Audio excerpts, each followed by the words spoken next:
Olá, seja muito bem-vindo a mais um episódio do Sola Escritura aqui na Novo Tempo Portugal. No episódio de hoje, viajamos até o século XIX para conhecer uma das figuras mais singulares, mas também mais ousadas da história do cristianismo, Joseph Wolff. Judeu de nascimento, convertido ao cristianismo, foi um missionário incansável e um poliglota.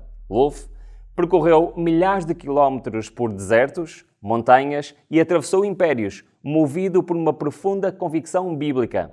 Ao longo das suas viagens, Joseph Wolff destacou-se não apenas pela sua coragem, mas pela forma como compreendia a atuação de Deus na vida humana.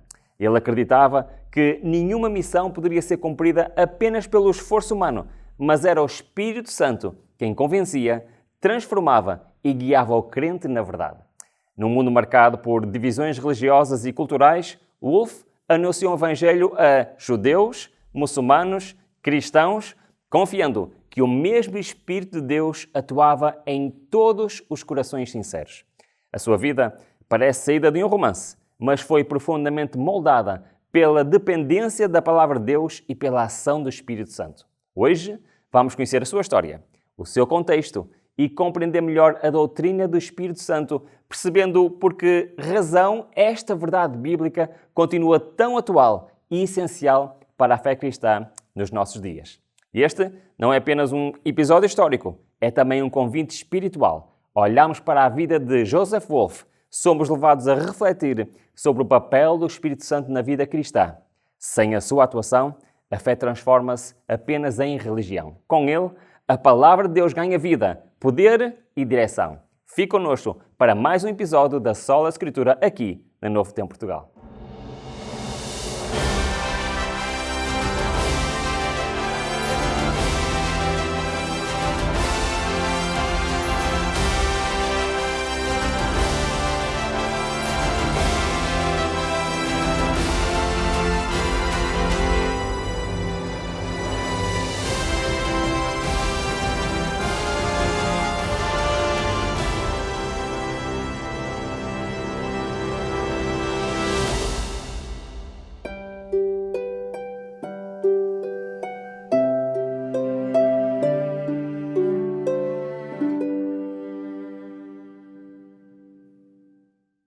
No episódio de hoje vamos conhecer uma figura verdadeiramente singular do século XIX. Joseph Wolff, ele foi um homem que atravessou continentes, culturas e também atravessou religiões, e sempre movido por uma convicção nas Escrituras e por uma clara dependência da atuação de Deus na vida humana. A sua história mistura fé, mistura perigo, mistura missão e também uma constante confiança na direção divina. Ruben, para compreendermos quem foi Joseph Wolff, nós precisamos de começar pelas suas origens. Que tipo de família é que era a sua e como é que um jovem judeu acaba por eventualmente se tornar cristão? Então, Tiago, o Joseph Wolff nasceu em 1795 na Alemanha, numa família judaica e profundamente religiosa. Joseph Wolff era filho de um rabino judeu e recebeu uma formação rigorosa nas tradições do judaísmo desde a infância. Wolff foi educado para seguir a tradição rabínica, com um contacto intenso com as Escrituras. Ainda criança, já demonstrava um interesse pouco comum pelas questões espirituais. A expectativa da família era clara para ele, que ele seguisse o mesmo caminho do pai, não é? E se tornasse também um rabino. No entanto, durante a juventude, Wolff começou a questionar profundamente a identidade do Messias. Quem era então o Messias? E o contacto com cristãos, e sobretudo a leitura direta da Bíblia, levaram-no a uma crise espiritual intensa. Ele próprio relata que foi levado a examinar as Escrituras por si mesmo e a confrontar as profecias do Antigo Testamento com a pessoa de Jesus Cristo. Na sua autobiografia ele escreve: "Examinei as Escrituras com atenção e fui levado a reconhecer Jesus como o Messias prometido." Este processo teve para ele um custo muito elevado. Ao assumir publicamente a sua fé em Cristo, Wolff foi rejeitado pela família, foi afastado do seu meio religioso, mas ainda assim a sua busca espiritual não terminou por aí. Passou por diferentes contextos cristãos, estudou em instituições católicas, mas acabou por romper também com Roma por não aceitar doutrinas que, segundo a sua consciência bíblica, não estavam em harmonia com as Escrituras. E ele foi afastado por sustentar opiniões consideradas errôneas pelos seus professores. Mais tarde, já em Inglaterra, Joseph Wolff encontrou estabilidade espiritual na Igreja Anglicana, Foi aí que ele uniu o estudo profundo da Bíblia, o domínio de várias línguas e uma crescente sensibilidade à atuação de Deus na vida humana, algo que marcaria profundamente todo o seu ministério missionário. Depois então dessa conversão tão marcante, nós percebemos que Joseph Wolff ele não ficou fechado num contexto local. A sua vida tomou um rumo claramente missionário. O que é que o levou a dedicar-se às viagens tão perigosas e como é que ele compreendia a missão cristã que tinha em mãos? Depois da sua conversão, o Joseph Wolff desenvolveu um profundo senso de missão e ele acreditava que aquilo que ele tinha aprendido não podia ser guardado só para si, aquilo que ele tinha descoberto nas Escrituras ele tinha de partilhar. O seu conhecimento do Antigo Testamento, aliado à fé em Cristo, levou a olhar de uma forma especial para os povos de diferentes religiões e também de diferentes culturas. Então ele decidiu visitar as terras do Oriente com o propósito de realizar trabalho missionário entre judeus, muçulmanos e cristãos. Para ele, a missão cristã não dependia apenas das estruturas humanas, mas da ação direta de Deus no coração das pessoas, ou seja, da ação do Espírito Santo. Ao estudar a Bíblia, Wolff compreendeu que a verdadeira conversão não podia ser nem forçada, nem imposta, mas que era fruto da ação divina. E ele afirma: reconheci que apenas o poder de Deus pode convencer o coração humano da verdade. Esta compreensão levou a anunciar o Evangelho em contextos extremamente diversos, confiando que o mesmo Espírito de Deus atuava em todos os lugares. E ele pregava com firmeza, mas também com a convicção de que a transformação interior não dependia dele, ou seja, do missionário, mas da ação divina. Esta compreensão dava-lhe grande humildade no ministério. Wolff orava antes de cada decisão importante e acreditava que o verdadeiro sucesso da missão não se media pelo número de conversões, mas pela fidelidade à vontade de Deus. Para ele, o papel do missionário era cooperar com o Espírito Santo, nunca substituí-lo. Ruben, então quando nós lemos sobre a vida de Joseph Wolff, impressiona-nos a dimensão das suas viagens. Por onde é que passou este missionário e como é que ele conseguiu levar a sua mensagem em contextos tão diferentes e muitas vezes também tão hostis? Para ser sincero, as viagens do Joseph Wolff são, sem exagero, incríveis. Ao longo da sua vida, ele percorreu dezenas de países, atravessou algumas das regiões mais perigosas do mundo no século XIX, fez grandes expedições missionárias que levaram ao Médio Oriente, ao Norte da África, à Ásia Central, à Índia, à Europa e até aos Estados Unidos. Wolff iniciou uma carreira missionária nómada sem precedentes, viajando por terras orientais para pregar o Evangelho entre judeus, muçulmanos e cristãos. E ele não via fronteiras políticas, não via fronteiras religiosas, nada disso para ele era um obstáculo, mas sim como campos de missão. Durante estas viagens, Wolff esteve em Jerusalém, onde foi um dos primeiros missionários modernos a pregar aos judeus. Passou, por exemplo, pelo Egito, pela Pérsia, pelo Afeganistão, pela Índia, pela Ásia Central, incluindo uma cidade que na altura era muito temida, a cidade de Bokhara, que hoje pertence ao Uzbequistão. Em muitos destes lugares, ele foi preso, às vezes foi interrogado, foi várias vezes humilhado e esteve muitas vezes à beira da morte. Ainda assim, ele continuava a avançar. Na sua autobiografia, ele descreve: atravessei desertos, montanhas e reinos inimigos com o único propósito de anunciar Jesus Cristo e a proximidade da sua vinda. Sabes, Tiago, um dos aspectos mais notáveis do ministério é que o Wolff adaptava a sua linguagem ao público, mas sem nunca diluir a mensagem bíblica. Falava com rabinos a partir do Antigo Testamento. Dialogava com os líderes muçulmanos usando os profetas reconhecidos pelo Islão. Pregava em igrejas cristãs com base nas profecias de Daniel e Apocalipse, confiando que o Espírito de Deus atuava de forma soberana em cada contexto. E ele afirmou: em todos os lugares procurei provar pelas Escrituras que o tempo do cumprimento das profecias estava próximo. Essas viagens transformaram Joseph Wolff numa figura conhecida em vários continentes. A sua mensagem sobre a breve vinda de Cristo ecoou em culturas e religiões muito diferentes, preparando sem ele o saber o terreno para um dos maiores movimentos proféticos do século XIX. Ao ouvir tudo isto, então, fica claro que Joseph Wolff não teve um caminho fácil, como já vimos.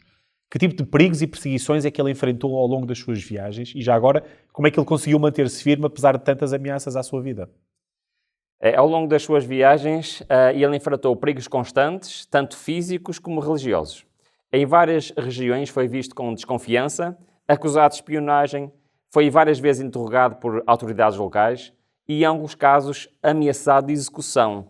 O simples facto de ele viajar por estes sítios perigosos sozinho, atravessando impérios hostis e zonas de conflito, já colocava a sua vida em risco. Um dos episódios mais conhecidos aconteceu na tal cidade bem perigosa, Bacara, na Ásia Central, uma cidade temida pela violência contra os estrangeiros. Wolfe entrou numa região onde outros viajantes europeus já tinham no passado sido mortos e ele próprio esteve em perigo extremo de perder a vida. Ainda assim, ele não recuou. Na sua autobiografia, Wolfe descreve de forma impressionante a dureza dessas experiências. Ele escreve: "Fui despido, roubado e forçado a caminhar centenas de quilómetros em condições extremas, mas continuei a proclamar a mensagem que Deus me tinha confiado." Estas palavras revelam não apenas sofrimento, mas também uma convicção inabalável. Além dos perigos físicos, Wolfe enfrentou resistência religiosa intensa. Foi rejeitado por líderes judeus por causa da fé em Cristo. Foi criticado por autoridades muçulmanas e até visto com suspeita por alguns cristãos que consideravam a sua mensagem demasiado ousada. No entanto, ele nunca se apresentou como um aventureiro imprudente. E ele afirmou: "Não fui movido pelo entusiasmo cego, mas pela certeza de que as profecias da Escritura se estavam a cumprir." Ainda assim, nunca atribuiu o sucesso ou o seu fracasso ao esforço humano. Ele afirmou: "Não confiei em entusiasmo humano, mas na certeza que Deus conduz a sua obra." A força de Joseph Wolfe vinha desta sua confiança em Deus e da convicção de que estava a viver para um propósito maior do que a sua própria segurança pessoal.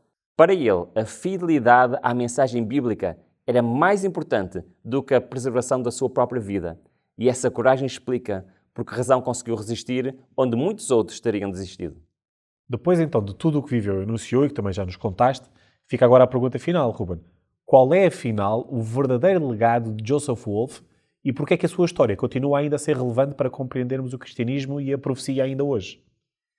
O legado de Joseph Wolfe vai muito além das suas viagens extraordinárias ou de situações de perigo que ele enfrentou. O que torna a sua vida verdadeiramente marcante é a forma como viveu totalmente dependente da direção de Deus, acreditando que nenhuma missão poderia ser cumprida sem a ação do Espírito Santo. Wolfe assinalava muitas vezes isso como o apóstolo de Jesus Cristo para a Palestina, Pérsia, Bucara e Balque.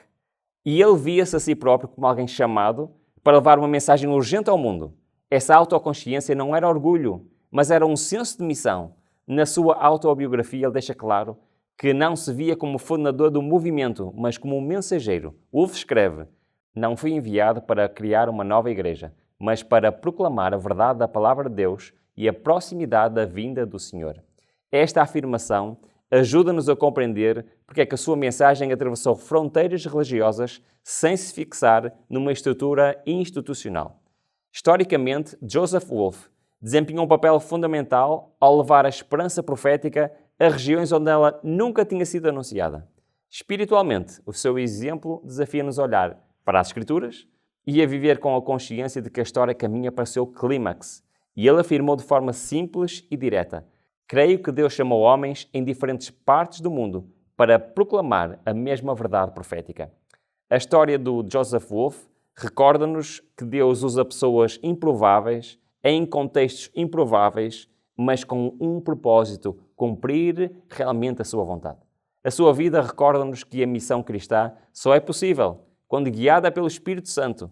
O seu exemplo desafia-nos a confiar menos na capacidade humana e mais na ação divina que convence, transforma e conduz. Ao longo do programa de hoje falámos da vida de Joseph Wolfe e de como ele compreendia a missão cristã como algo totalmente dependente da atuação de Deus na vida humana.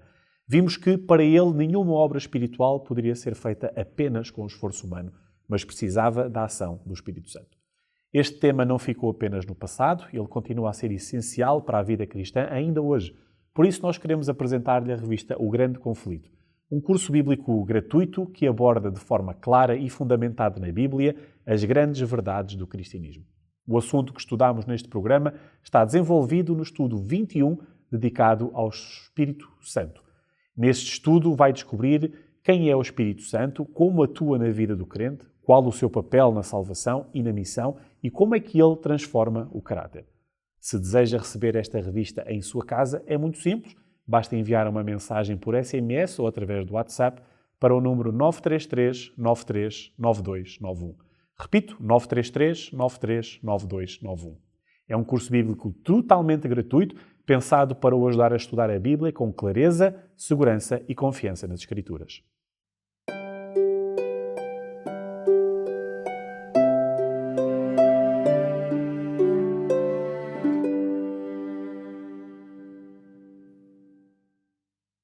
Nos primeiros tempos do cristianismo, o Espírito Santo estava no centro da vida da Igreja. Os discípulos compreendiam desde cedo que a missão não poderia ser cumprida com base na capacidade humana, mas dependia totalmente da ação de Deus. Foi por isso que Jesus lhes disse para esperarem até serem revestidos pelo poder do alto. O livro de Atos mostra uma igreja guiada pelo Espírito Santo em cada decisão importante. Foi o Espírito que deu coragem para pregar, sabedoria para escolher líderes e poder para testemunhar. A Igreja Apostólica entendia o Espírito Santo como uma pessoa divina, presente, ativa e indispensável à vida cristã. Com o passar do tempo, esta dependência direta do Espírito Santo começou a diminuir. À medida que a Igreja se tornou mais estruturada e institucional, a fé foi sendo cada vez mais associada a cargos, rituais e autoridade humana. A experiência pessoal com Deus foi, em muitos casos, substituída por práticas exteriores. O Espírito Santo passou a ser visto mais como um conceito teológico do que uma presença viva que convence, transforma e guia. Com isso, surgiu um perigo silencioso, a substituição da ação do Espírito Santo pela autoridade humana, e a obediência deixou de nascer no coração, passou a ser imposta de fora. A Bíblia, no entanto, sempre apresentou o Espírito Santo como aquele que escreve a lei no coração e conduz à obediência genuína. Quando esta dimensão é perdida, a religião mantém a aparência, mas perde a vida. A história mostra-nos que o cristianismo nunca prosperou quando se afastou da dependência do Espírito Santo, mas apenas quando regressou à palavra e à ação divina. Este afastamento da experiência espiritual enfraqueceu a vida cristã e abriu espaço para uma fé formal, sem o poder transformador. No entanto, ao longo da história, sempre que a Igreja se afastou da simplicidade bíblica, Deus levantou homens e movimentos para chamar o seu povo de volta à palavra. A Reforma Protestante marcou um regresso claro às Escrituras, mas também à necessidade de uma fé viva e pessoal. Mais tarde, movimentos de reavivamento voltaram a enfatizar a conversão, a santificação, a missão, não como resultado do esforço humano, mas da ação de Deus no coração. Joseph Wolf é um exemplo disso. Ele compreendia que o missionário pode anunciar a verdade, mas só o Espírito Santo pode transformar e convencer. A sua vida revela uma confiança constante na direção divina, uma fé que não dependia de estruturas humanas, mas da certeza que Deus conduz a sua obra. Hoje, a doutrina do Espírito Santo continua a ser falada, mas nem sempre compreendida de forma equilibrada. Em alguns contextos, a fé tornou-se fria, formal, com pouca dependência da atuação de Deus. Noutros, o Espírito Santo é associado apenas à emoção ou à experiência que não encontram base clara nas Escrituras. A Bíblia apresenta um caminho seguro. O Espírito Santo atua sempre em harmonia com a palavra de Deus e ele não contradiz a Bíblia, mas ajuda-nos a compreendê-la, a vivê-la e a aplicá-la. É ele quem convence do pecado, conduz à verdade, transforma o nosso caráter e nos capacita para a missão. A história mostra-nos que sempre que a Igreja se afastou da direção do Espírito Santo, perdeu o seu poder. E sempre que regressou à palavra e à dependência de Deus, houve um reavivamento. É por isso que agora vamos abrir a Bíblia e estudar diretamente o que as Escrituras ensinam sobre o Espírito Santo.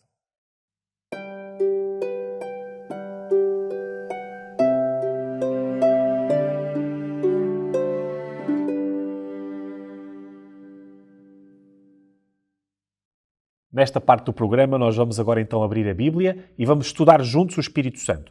Não vamos partilhar opiniões pessoais, mas deixar que seja a própria palavra de Deus a falar por nós e a explicar-nos quem é o Espírito Santo e como atua e também qual é o seu papel na salvação, no ministério e na vida diária do cristão. Ruben, pergunta para começarmos, quem é o Espírito Santo? Bom, como disseste, Tiago, vamos abrir a palavra de Deus. Vamos começar por o que Paulo disse em 2 de Coríntios, capítulo 3. Ora, o Senhor é o Espírito, e onde está o Espírito do Senhor, aí há liberdade. Atos 5, temos um episódio muito interessante, temos o episódio de Pedro e de Ananias. E reparem no que disse Pedro. Então Pedro disse, Ananias, por que encheu Satanás o teu coração, para que mentisse ao Espírito Santo e retivesse parte do preço da herdade? Não mentiste aos homens, mas a quem? Mentiste a Deus. Ainda em 1 Coríntios, no capítulo 2, vemos, mas Deus nos revelou pelo seu Espírito, porque o Espírito penetra todas as coisas, ainda às profundezas de Deus, porque qual dos homens sabe as coisas do homem, senão o Espírito do homem, que nele está? Assim também, ninguém sabe as coisas de Deus, senão o Espírito de Deus. Então, o que é que nós aprendemos com estes textos? Primeiro que nós vemos Paulo a dizer a Ananias que mentiste ao Espírito Santo, não mentiste aos homens, mentiste a Deus. Pedro está claramente a dizer que o que é o Espírito Santo é Deus. Ele não é uma força impessoal, ele é uma pessoa e, ao mesmo tempo, ele é Deus. E reparem no último texto que vimos que ele revela as profundezas de Deus, o seu pensamento está em sintonia com o Pai e com o Filho. Ou seja, Espírito Santo é Deus e atua em perfeita unidade com o Pai e com o Filho. Como atua então o Espírito Santo na vida do crente? Vamos novamente à palavra de Deus. Romanos 8 diz-nos, porque todos os que são guiados pelo Espírito de Deus, esses são filhos de Deus.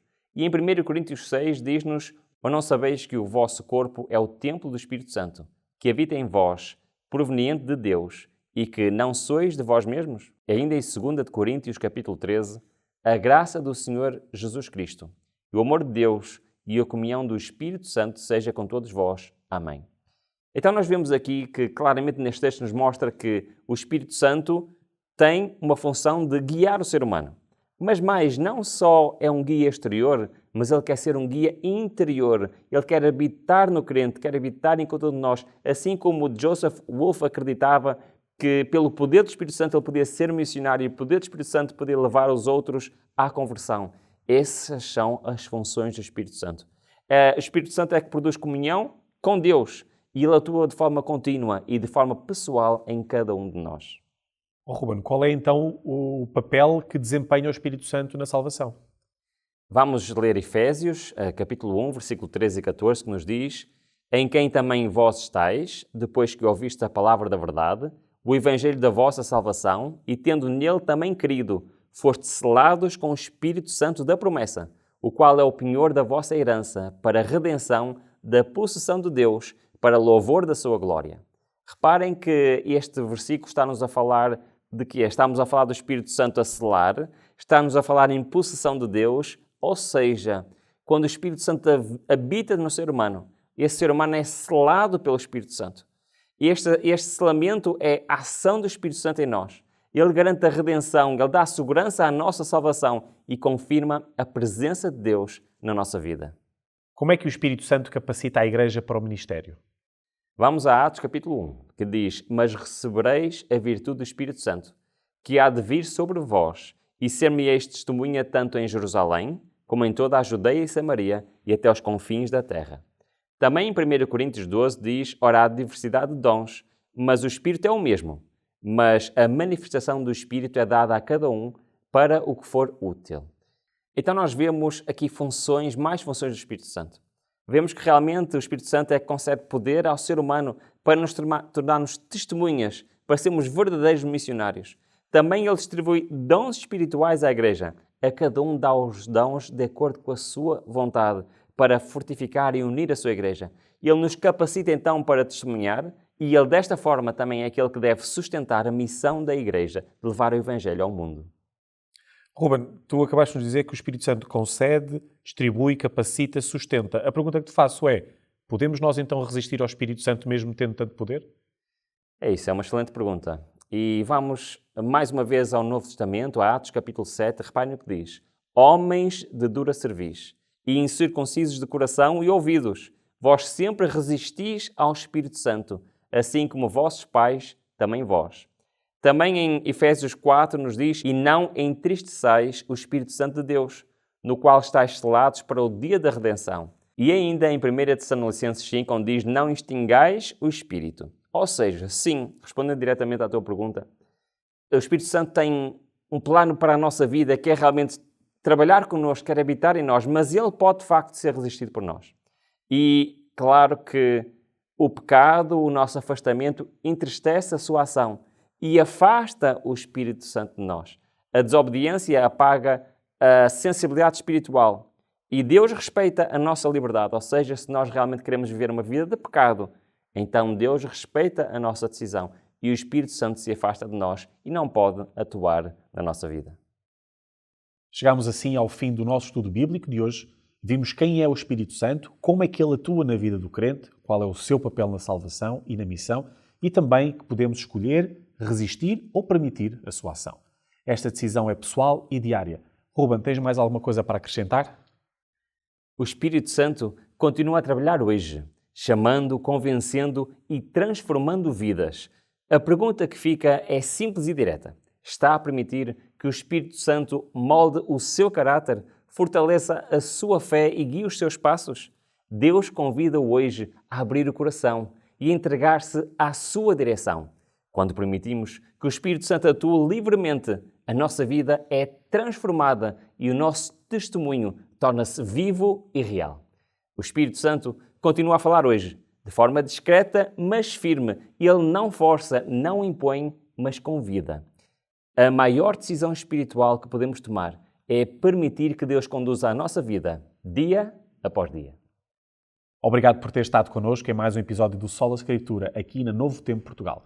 Relembramos que pode receber gratuitamente a revista O Grande Conflito, enviando um SMS ou através do WhatsApp para o número 933-939291. Esperamos por si no próximo programa. Até breve e que Deus o abençoe.